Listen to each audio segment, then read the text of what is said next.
अगर मैं आपसे पूछूं, यीशु से मिलने बेथलहम में कितने बुद्धिमान लोग आए थे, तो आप शायद कहेंगे, और ज्यादातर लोग शायद जवाब देंगे 3। अगर मैं आपसे पूछूं कि वे कब पहुंचे, तो आप कह सकते हैं वे यीशु के जन्म के तुरंत बाद अस्तबल में शिशु यीशु की पूजा करने आए थे। तो अगर मैं आपसे कहूं कि इन दोनों में से कोई भी जवाब सही नहीं है, आइए देखें कि सुसमाचार विवरण वास्तव में हमें आगे क्या हुआ इसके बारे में क्या बताते हैं। लूका का सुसमाचार हमें बताता है कि यीशु के जन्म के कुछ समय बाद और परिवार के 40 दिन बाद मंदिर में उपस्थित होने के बाद, उसके बाद सानिदीन, मरियम और यूसुफ गलील के नासरत लौट गए। लूका यहाँ अध्याय 2 और पद 40 में लिखते हैं, बालक बढ़ता गया और बलवान होता गया और उसमें बुद्धि भरती गई और उस पर परमेश्वर की कृपा थी। अब ये शब्द वास्तव में यीशु के बचपन का सारांश प्रस्तुत करते हैं। लेकिन मत्ती अध्याय 2 नासरत नगर में उसके बड़े होने से पहले की कुछ घटनाओं का विवरण देता है।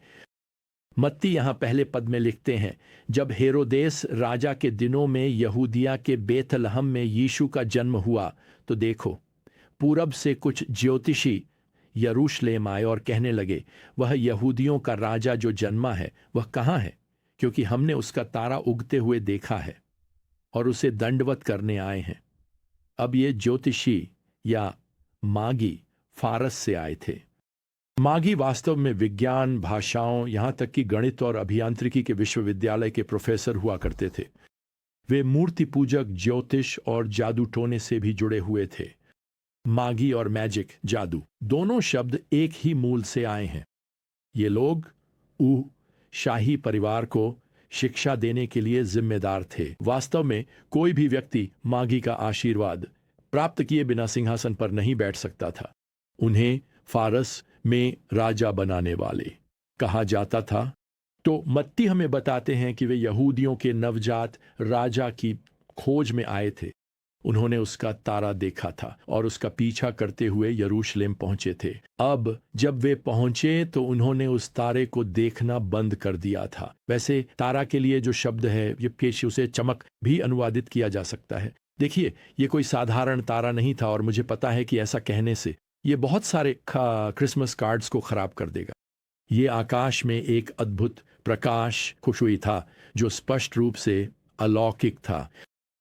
यह वही प्रकाश रहा होगा जिसने निर्गमन 13 में इजरायलियों को जंगल में यात्रा करते समय मार्गदर्शन किया था। यह वही प्रकाश था जिसने निर्गमन 34 में मूसा के परमेश्वर से मिलने के बाद उनके चेहरे को चमका दिया था। यह वही तेजस्वी प्रकाश था जिसने प्रेरितों के काम अध्याय 9 में दमिश्क मार्ग पर शाऊल को जमीन पर गिरा दिया था। देखिए, यह तारा कोई और नहीं बल्कि शेखिना महिमा आदासी अर्थात परमेश्वर की महिमा का तेजस्वी प्रकाश था, जो वैसे यह भी समझाता है कि यह कैसे प्रकट हुआ और फिर जब ज्योतिषी यरूशलेम पहुंचे तो गायब हो गया, जिससे उन्हें हेरोदेस से दिशा पूछने के लिए मजबूर होना पड़ा। अब हमें यहाँ यह ठीक ठीक नहीं बताया गया है कि बुद्धिमान लोगों ने इस तेजस्वी प्रकाश को इज़राइल के राजसी मसीहा के जन्म से कैसे जोड़ा, लेकिन हम यह जरूर जानते हैं कि 500 साल पहले बाबुल और फारस में जो प्रमुख बुद्धिमान व्यक्ति था वह जादू टोना नहीं करता था। वह प्रमुख ज्योतिषी एक यहूदी व्यक्ति था जिसका नाम दानियेल था। अन्य निर्वासितों के पास भी पुराने नियम की पवित्र शास्त्र उपलब्ध थीं। मैं कल्पना करता हूं कि दानियेल अपने साथी ज्योतिषियों और निर्वासितों के लिए बाइबल अध्ययन करवा रहे थे, उन्हें मसीह संबंधी भविष्यवाणियों की ओर ले जाते हुए, जैसे कि गिनती अध्याय 24 पद 17 में लिखी गई भविष्यवाणी जो सदियों पहले लिखी गई थी और जिसमें कहा गया था, एक तारा याकूब से निकलेगा और एक राजदंड इज़राइल से उठेगा। दूसरे शब्दों में यूं, शाही राजा मसीह इज़राइल की भूमि में उगते हुए तारे के समान होगा। दानियेल ने यशायाह 60 में दी गई भविष्यवाणी का भी अध्ययन किया होगा, जहां हमें तीसरे पद में बताया गया है, जातियां तेरे प्रकाश की ओर आएंगी, साओने और ये राजा तेरे उदय की चमक की ओर। फिर छठे पद में लिखा है, वे सोना और गंधरस लोहबान लाएंगे और प्रभु की स्तुति करेंगे।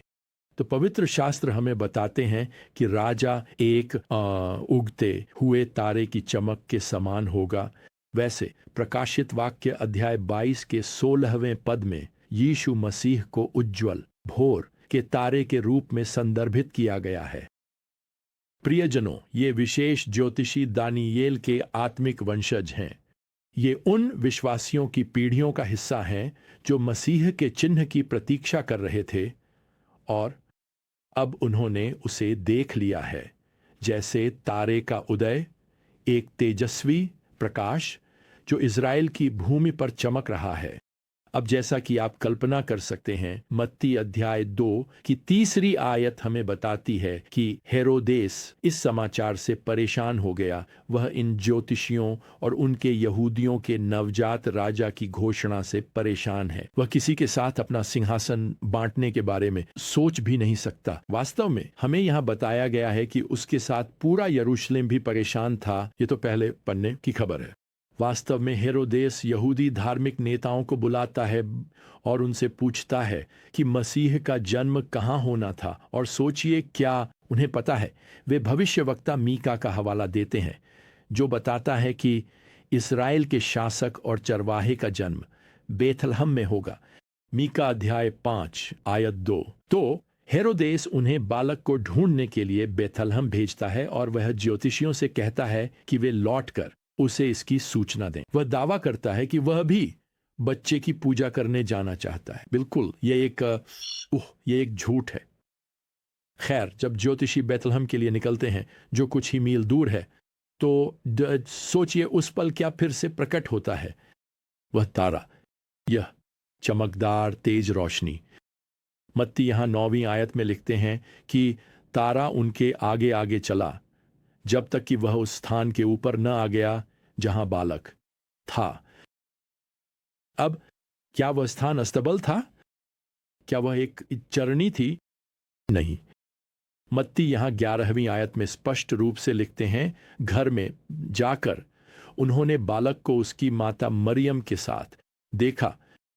अब शिशु के लिए सामान्य शब्द ब्रेफोस है, लेकिन मत्ती अब पैडियन शब्द का उपयोग करते हैं और यह शब्द छोटे बच्चे यानी टॉडलर के लिए है। फिर बुद्धिमान लोग यीशु उस छोटे बच्चे को 3 प्रकार के उपहार भेंट करते हैं। इन उपहारों की भविष्यवाणी पहले ही की जा चुकी थी, जिसे मैंने अभी कुछ समय पहले पढ़ा था। इसका मतलब यह नहीं कि सिर्फ 3 बुद्धिमान लोग थे, उनकी सटीक संख्या कभी नहीं बताई गई। मेरा मानना है वहां बुद्धिमान लोगों की संख्या काफी हो सकती थी। मुझे लगता है कि उन्हें और वे जो अद्भुत खजाने ला रहे थे, उनकी सुरक्षा के लिए वहां बहुत सारे फारसी सैनिक भी रहे होंगे। सोना उनमें से एक था। सोना दरअसल राजसी लोगों के लिए दिया जाने वाला उपहार था।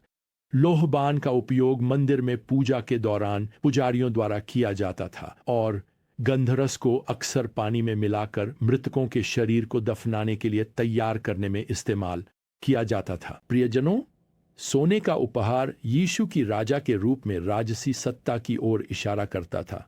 लोहबान इस बात की ओर संकेत करता था कि वे हमारे महायाजक बनेंगे और गंधरस वह इस ओर इशारा करता था कि वे मरने के लिए जन्मे थे। खैर, हम यहां पद 12 में पढ़ते हैं कि ज्योतिषियों को एक स्वप्न में चेतावनी दी जाती है कि वे हेरोदेस के पास वापस न जाएं। हमें यहां पद 13 में यह भी बताया गया है कि एक स्वर्गदूत यूसुफ को स्वप्न में दिखाई देता है और उसे निर्देश देता है कि वह अपने परिवार को तुरंत उठाए, सबको जल्दी से तैयार करे और मिस्र भाग जाए, क्योंकि हेरोदेस उस बालक को मारने के लिए उसकी खोज करने वाला है। इसलिए यूसुफ और मरियम जितनी जल्दी हो सके सब कुछ समेट लेते हैं और यीशु के साथ मिस्र की ओर भाग जाते हैं और वे सुरक्षित रूप से वहां पहुंच जाते हैं।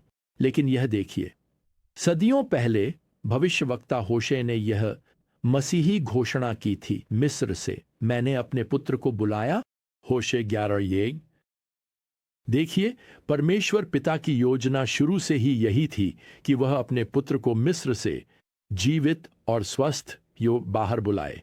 और मैं आपको बता दूं, ब्रह्मांड की कोई भी शक्ति परमेश्वर की योजनाओं को बदल नहीं सकती, जिसमें एक सनकी छोटा राजा हेरोदेस भी शामिल है।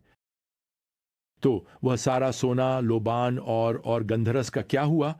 तो वह सब कुछ उन सभी खर्चों को पूरा करने के लिए है जिन्हें यूसुफ को अपनी परिवार की देखभाल के लिए चुकाना पड़ेगा जब वे मिस्र में हेरोदेस से छुपे हुए रहेंगे।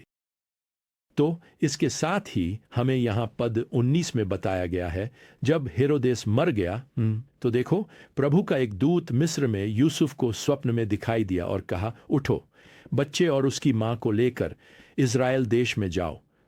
पद 23 में यूसुफ की प्रतिक्रिया है, वह गया और नासरत नामक नगर में रहने लगा, ताकि जो भविष्यवक्ताओं के द्वारा कहा गया था वह पूरा हो जाए कि उसे नासरी कहा जाएगा।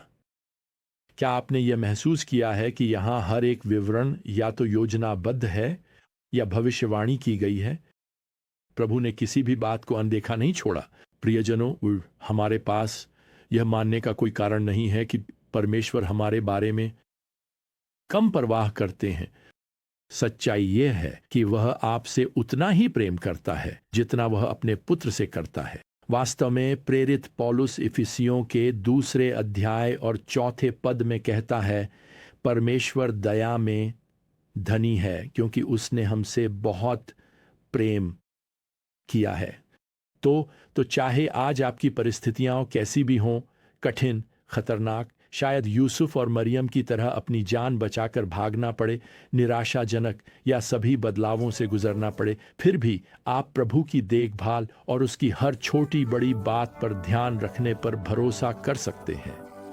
भले ही ऐसा लगे कि वह आपको मिस्र ले जा रहा है और फिर वापस ला रहा है, आप उसकी सर्वशक्तिमान हथेली में सुरक्षित रखे जाएंगे। तो जब तक हम अपनी अगली ज्ञान यात्रा पर नहीं मिलते, प्रियजनों, प्रभु यीशु मसीह का अनुग्रह, परमेश्वर का प्रेम और पवित्र आत्मा की संगति वे आप सभी के साथ बनी रहे। आमीन।